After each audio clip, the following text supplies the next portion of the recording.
welcome to KU Padashala. I am Jose Joseph and I am a assistant professor at Digital University Kerala. Today we are going to discuss a little bit on detail on microfabrication. Rather, we have planned this as a lecture series, including 5 or 6 videos covering different aspects of microfabrication. And this course doesn't need any prerequisites. We mean to say that we organize this lecture in such a way that even a 12th class student can understand and appreciate what really a microfabrication is.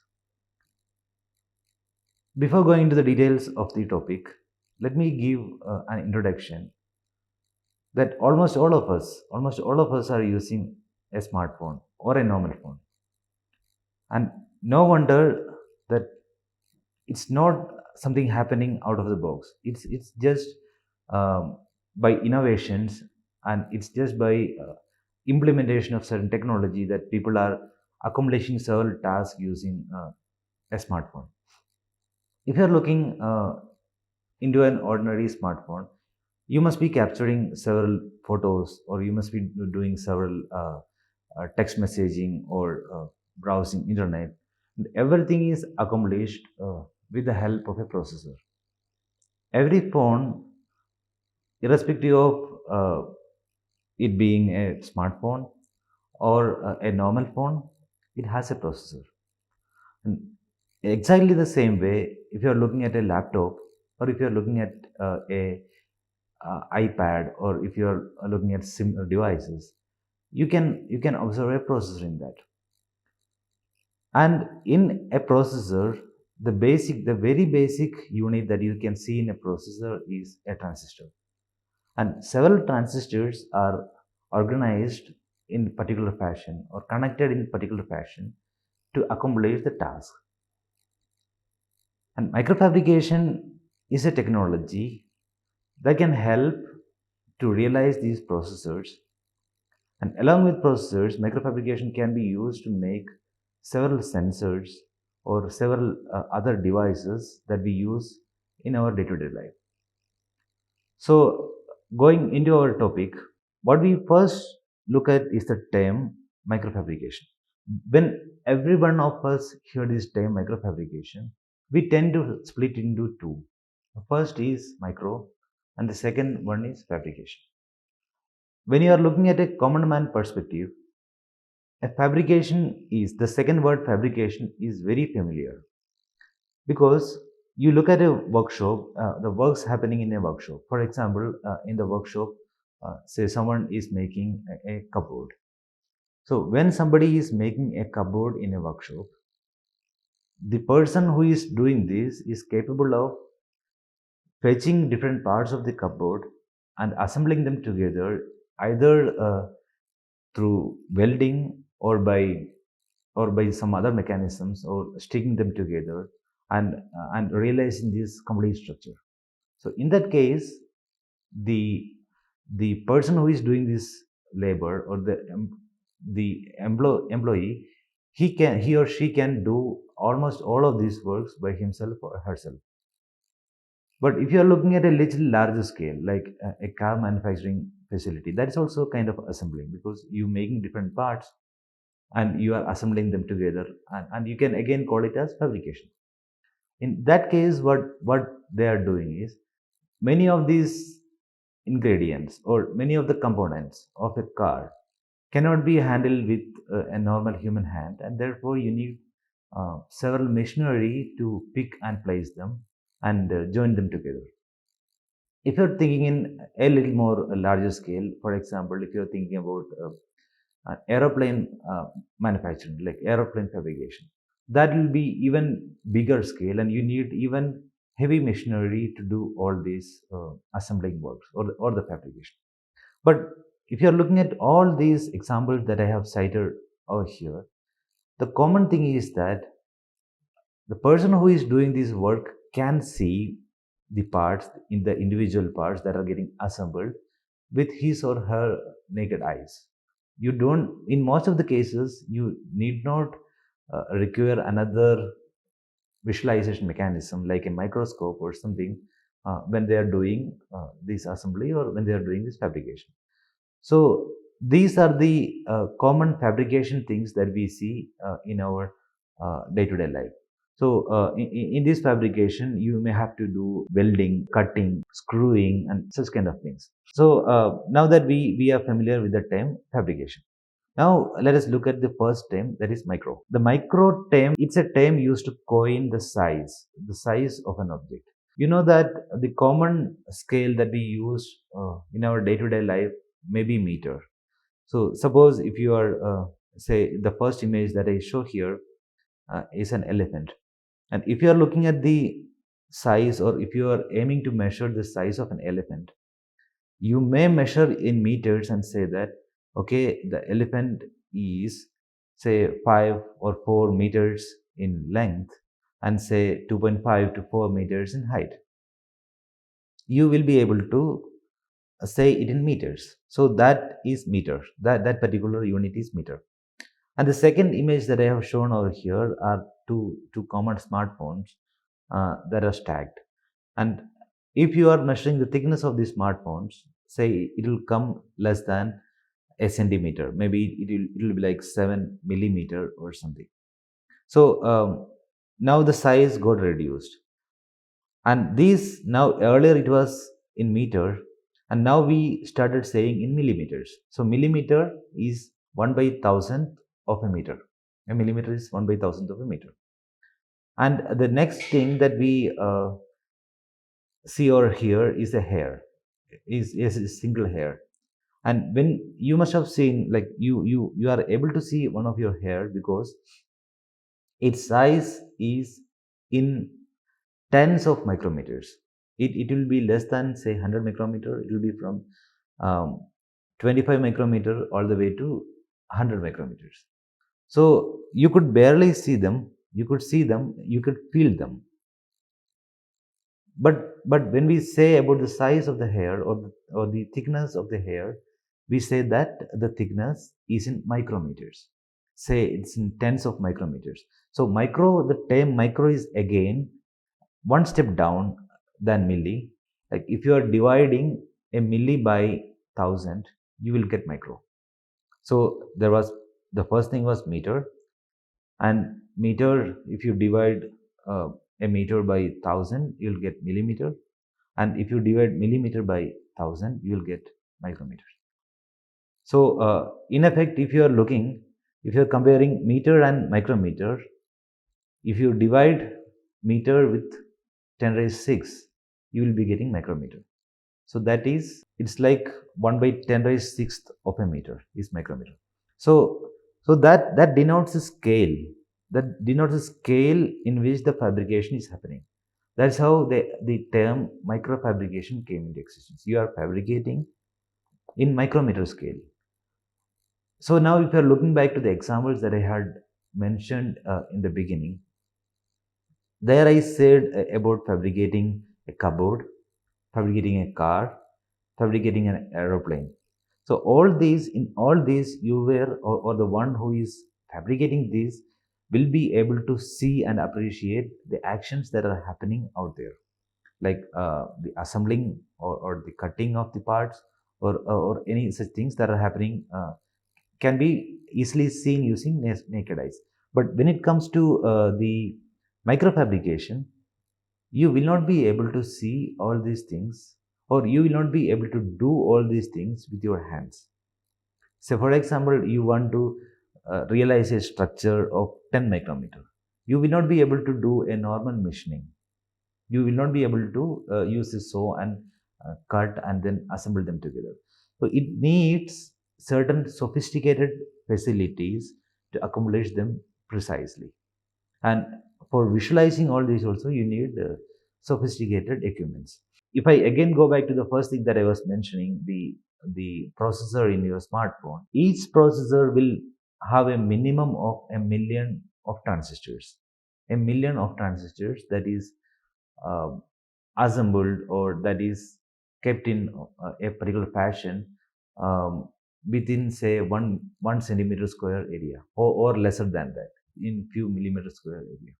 If you again divide these numbers, you will come to know that uh, in every micrometer or less, you will have one transistor. So that is how the microfabrication enabled, or the microfabrication technology enabled, the realization of such processors or such smart things. And that's how we are enjoying the freedom of using them, using our hand. Otherwise, your phone, if microfabrication and such IC fabrication techniques were not invented, a smartphone would never come into existence. Like, you must be knowing that the first computer was of the size of a building. So that, and it was not able to do the functionalities that a present day computer do.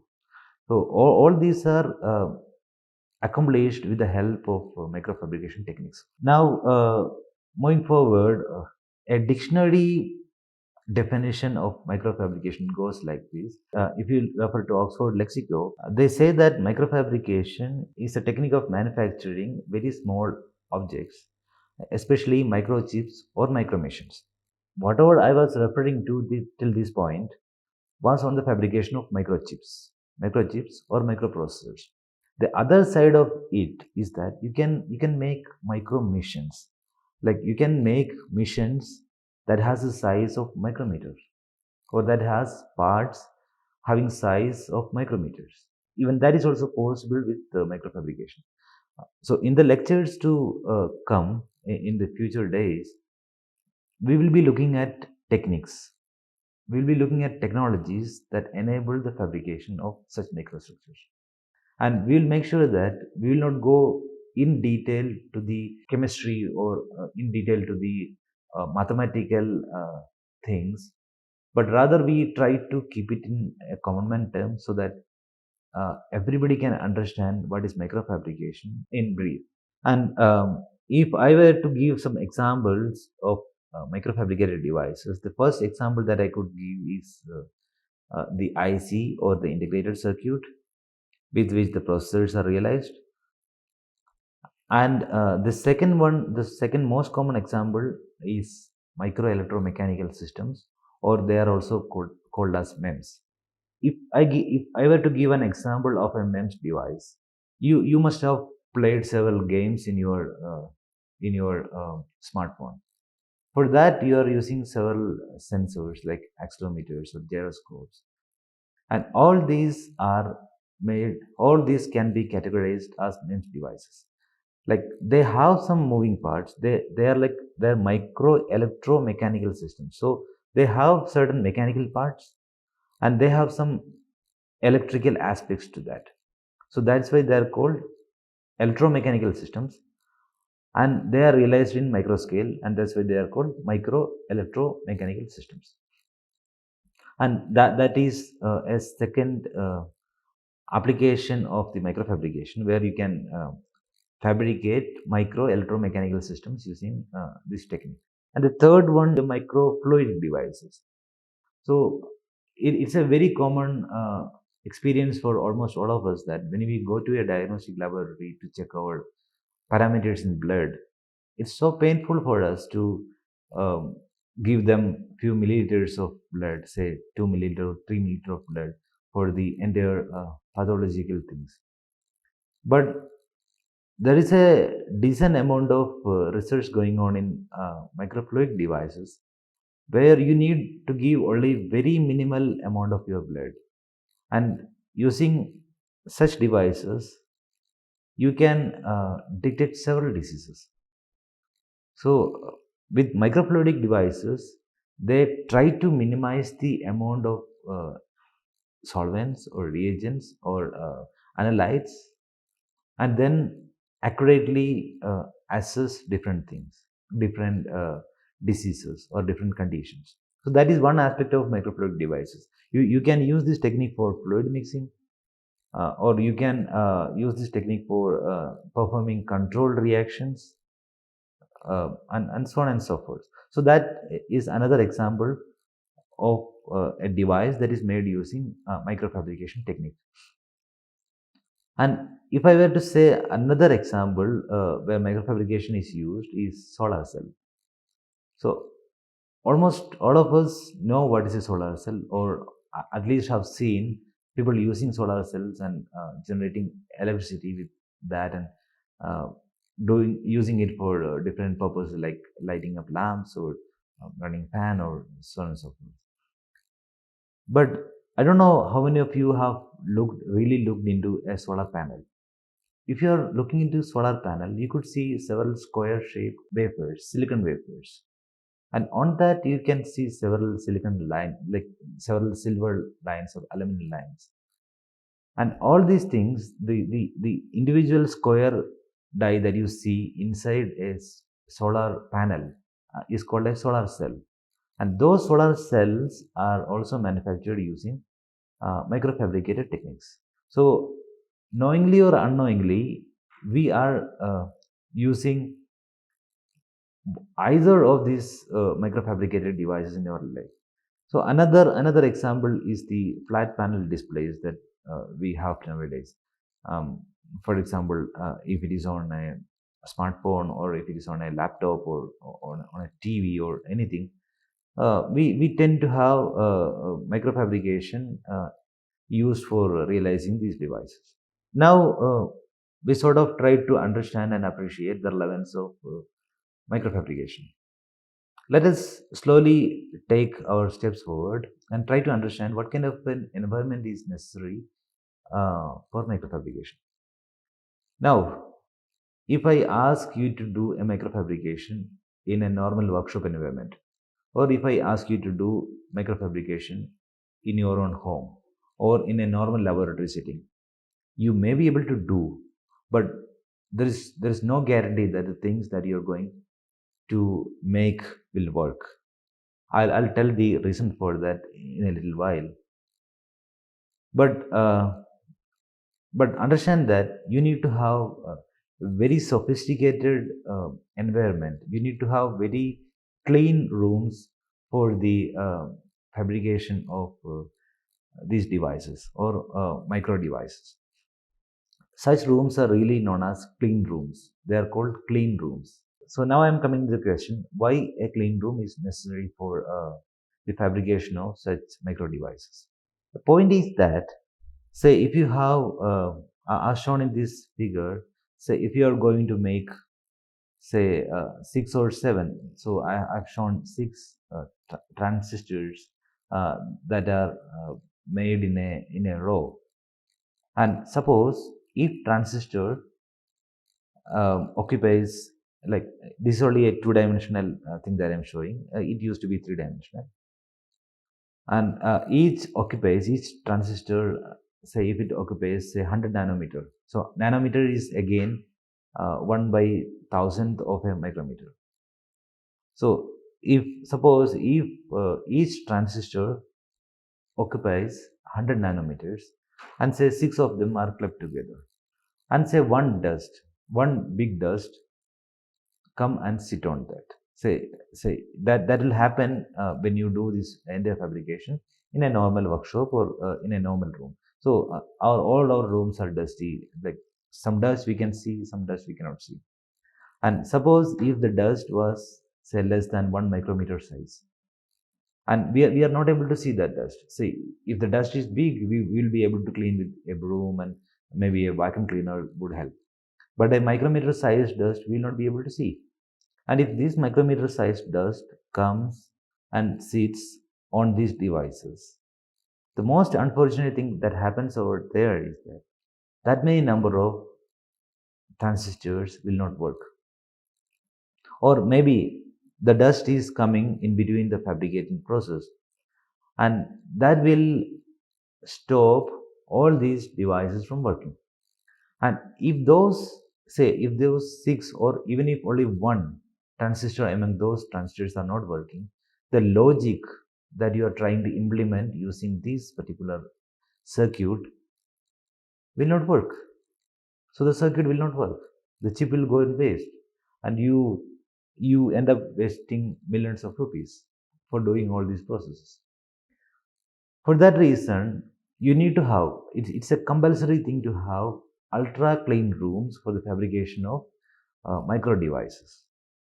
And if you're looking at the images that I have shown over here, the people who are moving in such clean rooms, or people who work in such clean rooms, they have a specific dressing code. Like you cannot go inside a clean room with the dress that you are wearing right now. So you must be wearing that dress, and on the top of that dress, they will ask you to wear extra aprons. So from your head to your toe should be cleaned. First should be cleaned, and then you should cover your head to toe using different levels of covering things that I will be mentioning in my few slides. So coming back to the clean room, if I'm speaking about the classes of clean room, either people tend to categorize in two ways.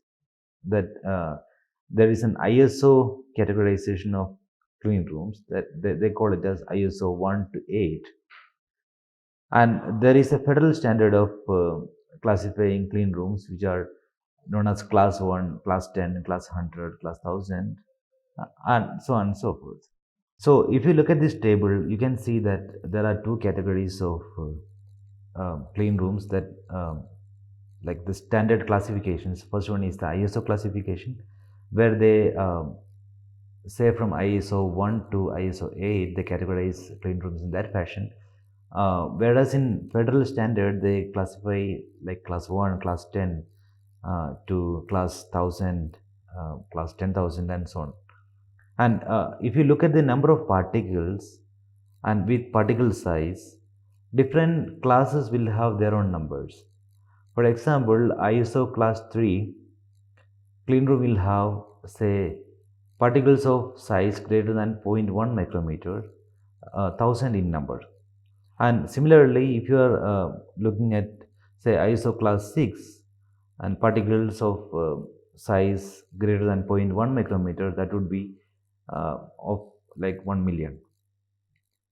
And there are particular specific mechanisms by which you can measure the number of particles in a particular area. So all these numbers are said in a per cubic meter. So for example, ISO 1 will have particles greater than 0.1 micrometer, 10 particles greater than 0.1 micrometer per cubic meter. So that's how it goes. You can look at this table and can understand and appreciate. So if you compare our living environment, that will be beyond class 8, ISO class 8, and you have to do several filtering and several mechanisms to achieve this kind of classes, and that's a very costly affair. And similarly, as I was mentioning in my earlier slide, you cannot go into a clean room just with your normal clothes. Of course, you will be wearing your normal clothes, but on the top of that, you will be wearing several other personal protective gears, or the PPEs. And usually there is an order by which you tend to wear these, because that is to control the contamination. So if I say a typical order that people follow in a clean room, they first wear a hair cover, the normal hair cover that we see um, in kitchens, and that kind of a net type of a hair cover they wear. Then they wear a mask, and then a shoe cover. So they allow you to take your shoe into the clean room, but you will be asked to wear a shoe cover. Then then you will be given a hood that you have to wear on the top of your hair cover, and then they will give you a coverall that you see nowadays in medical places where they deal with dangerous viruses. They used to wear these aprons or the PPEs. Similar kind of a PPE they will ask you to wear, and then this PPE either will have covering for the legs. If they don't have covering for the leg, you will be again given another level of covering for the leg, and then you have to wear gloves. I just missed to say that you have to wear gloves and then you have to wear safety glasses. So in effect, almost all of your body is covered. Almost all parts of your body is covered from head to toe. Problem is that human beings are the biggest source of contamination in a clean room. When we talk or when we cough or sneeze, you are emitting millions of particles that can go into the clean room and contaminate the equipments and contaminate the vapors that you are handling in the clean room. So you have to take every effort to minimize their contamination that you are causing to the clean room to improve the productivity. And exactly in the same way, another aspect is that you have to protect yourself from the activities that are happening in the clean room. For example, you must be dealing with dangerous chemicals in some wet processes, like you may have to use sulfuric acid, you may have to use hydrochloric acid, or you may have to use some strong bases or some other acids like nitric acid or such kind of things. And you you have to protect yourself from all that, and for this also your governing will help. And now we are slowly shifting our gears and moving forward,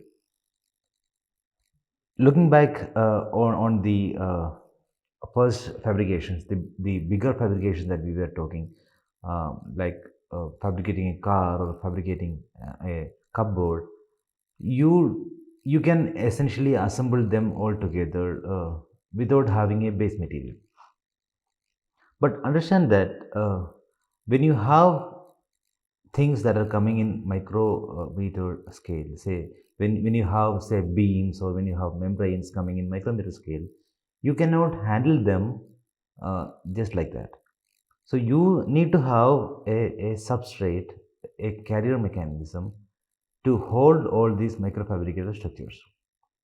So when you're talking about integrated circuits, this substrate has a very bigger role to play, because many electronic or other activities are happening in this particular substrate. Whereas for micro electromechanical systems or MEMS devices, some of the cases you may not need the help of the substrate, where you use the substrate as just a carrier material, to support your entire structure, and this is just a supporting structure. But some other devices might need the help of substrate for doing some activities. So in all these cases you need to have a substrate, as I said, and the substrate should have certain characteristics. First point is that the substrate should be ultra smooth, meaning when you look at these substrates, the substrate that people use for microfabrication, they look like a very fine polished mirror. So the common substrates that people use for microfabrication is either silicon substrate or glass substrate or some other materials. But in IC fabrication, the most commonly used substrate is silicon because of several reasons. And the first reason is that its ability to form silicon dioxide, uh, and the interface that the silicon dioxide makes with silicon is very good. So now when we think of a substrate, how does that look? Mostly, in most of the cases, the substrates are circular in shape. And in some of the cases, like making solar cells, they may be having other shapes like rectangle or square. But in most of the microfabrication things, you have circular substrates, and the dimensions of the substrate could range from say 2-inch diameter, it could be 3-inch diameter, it could be 4-inch diameter, 6-inch, 8-inch, and now the latest thing comes to 12-inch. In research environments, people tend to use say 2-inch or 3-inch or 4-inch substrates, whereas for industry, people tend to use the higher dimensions like 8-inch or 12-inch, because in one go, if you are able to increase the number of devices that you make, you will be able to bring down the cost that much. But in normal laboratory environments, you cannot always afford to have such kind of heavy machinery to handle all these bigger wafers, and therefore you tend to use smaller substrates. And of course, there will be a little cost margin as well when you try to do on smaller substrates. And as you see substrate over here, as I said, they are circular in shape and their thickness may vary. Their thickness can vary from say hundreds of micrometers to close to millimeters. How they are made? So they are made using a technique that is shown over here, where the raw material for all these silicon wafer processing or the silicon wafer manufacturing could be polysilicon. So they will source high purity polysilicon nuggets and then they melt it, and into that they will dip a single crystal silicon seed and rotate and pull up. So in this rotating and pulling up method, you will get such kind of silicon crystal ingots, because as and when you pull up, it solidifies and becomes this kind of ingots. And the process of making these ingots in this fashion is called Sokralski process, or they can be either called as CZ process or Sokralski process. And once if you have such kind of ingots that look like filled tubes, you have to dice them into several plates or circular discs, and that is done using some diamond saw or wire saw. And then these individual discs or individual wafers are polished and pass through several chemical processing. The surface became extremely smooth, and then they will be subjected to cleaning processes where all the impurities that came into the wafer when they were passed through these processes will be removed, and then these wafers will be sent to the facility where the real microfabrication happens.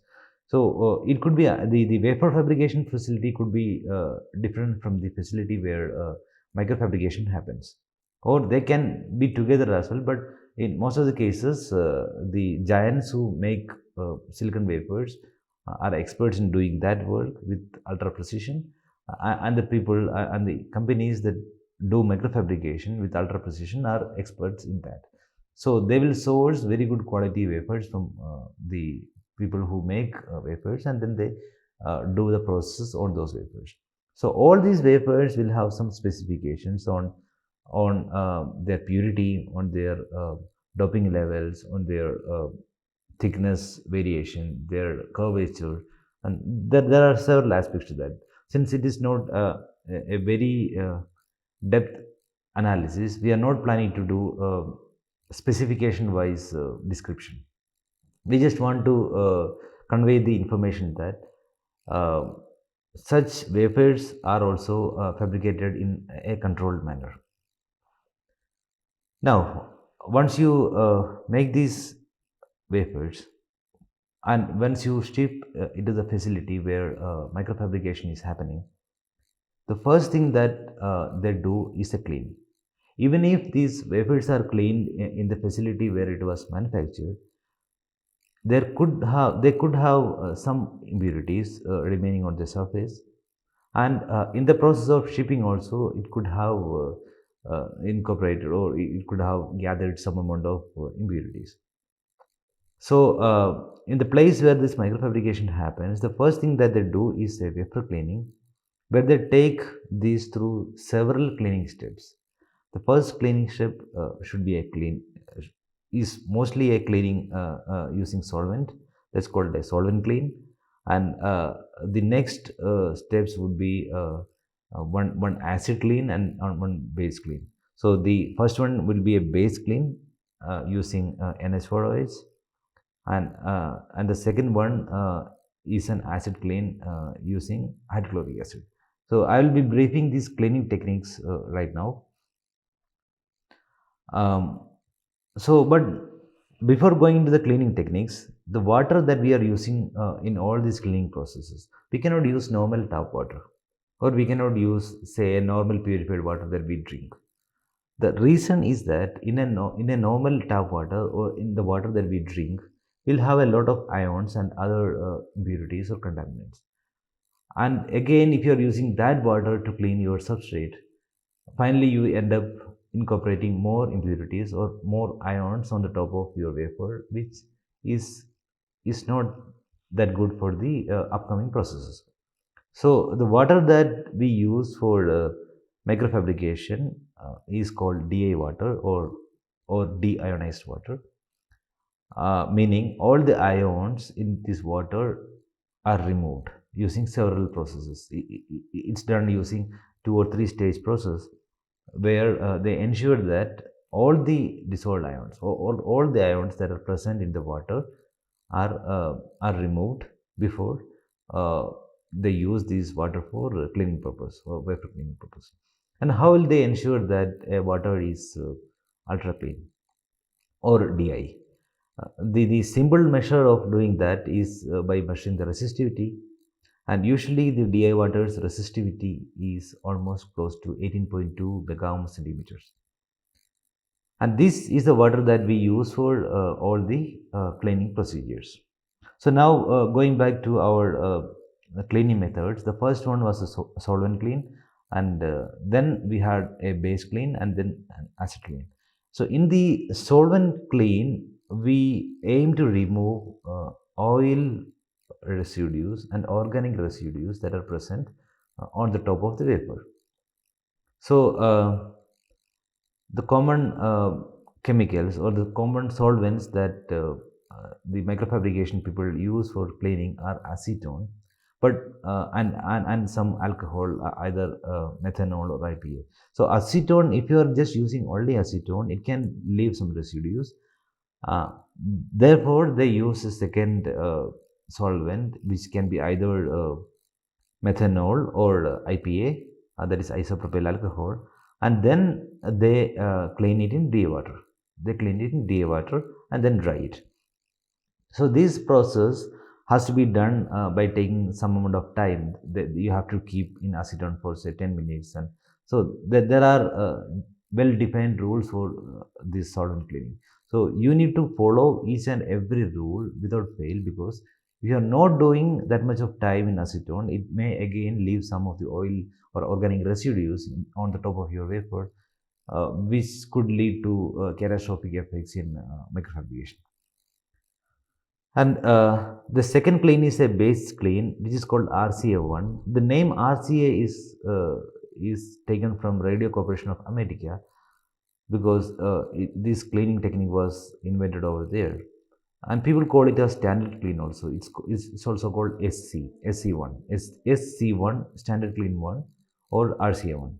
In RCA1, as I said, we use uh, a base, that is NH4OH, ammonium hydroxide, along with hydrogen peroxide and DA water. There is a ratio for that, that is 1:1:5. And you need to heat these to 70 degrees before you dipping your wafer, and then you dip your wafer and keep for 30 minutes. So some people use a little higher temperature, a little elevated temperature like 80 degrees or 90 degrees. Then at that time, you basically bring down your time of dipping. But if you are not heating the RCA1 solution, they recommend you to keep for 24 hours. But time is an important thing in everything, and one cannot afford to just wait for one day to have a cleaning process to happen. So they tend to do it at an elevated temperature, say at 70 degree or 80 degree, for 30 or 20 minutes respectively. And RCA1 clean removes organic residues from silicon wafers. So that is the role of RCA1 cleaning. And the second the third cleaning is the acid cleaning, which is called RCO2 cleaning, where we use hydrochloric acid, hydrogen peroxide, and DA water in the proportion 1:1:5. And again, we have to heat the solution to 70 degrees Celsius, and you need to dip for 30 minutes. And that's how this cleaning is done. And the purpose of RCA2 cleaning is to remove any trace metallic or ionic contaminants that are present on the top of your wafer.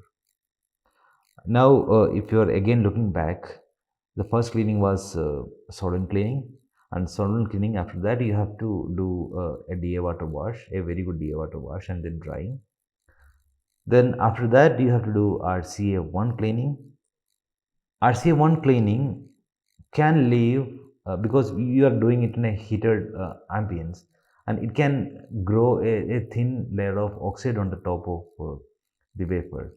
So after RCA1 cleaning, you do a DA water cleaning and you do a mild hydrofluoric acid dip to remove the oxide that is grown on the top of silicon wafer. And then you again wash in DA water and dry it, and then you go for RCA2 cleaning, which is the acid based cleaning. That can also sometimes people do an HF clean after RCA2 clean as well, but sometimes they may not do. Once you do all this cleaning, you have to dry your wafer really well. For drying, people mostly use nitrogen, and in some cases they use compressed air. But nitrogen is the most recommended gas that you can use for wafer drying process.